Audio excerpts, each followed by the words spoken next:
Hello guys, আপনারা দেখতে পাচ্ছেন আমার পিছনে বিস্তীর্ণ এলাকায় সরিষার আবাদ হয়েছে। দেখতে পাচ্ছেন প্রচুর পরিমাণে সরিষার আবাদ হয়েছে। আপনাদের যদি একটু ক্যামেরার পিছনে দেখাই তাহলে আপনারা আরও দেখতে পারবেন। দেখতে পাচ্ছেন আপনারা বিস্তীর্ণ এলাকায় সরিষার আবাদ হয়েছে। এই সরিষাগুলো উঠিয়ে ব্লক করা হবে। আপনারা আবার আপনাদের একটু দেখাই, এই যে এদিকে দেখতে পাচ্ছেন ধানের চারা তৈরি করা হচ্ছে পানি দিয়ে। এখানে এই সমস্ত জমিতে সাধারণত ধান লাগানো হয়। আর গ্রীষ্মের এই সময় চারদিকে সরিষার ফুলে মনোরম আকারে পরিপূর্ণ থাকে।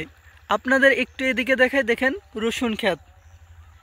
এই রসুন ক্ষেতে নিড়ানি দিয়েছে। আপনারা তো সবাই জানেন না যে রসুন ক্ষেতে নিড়ানোর পর কী ওষুধ দিতে হয়।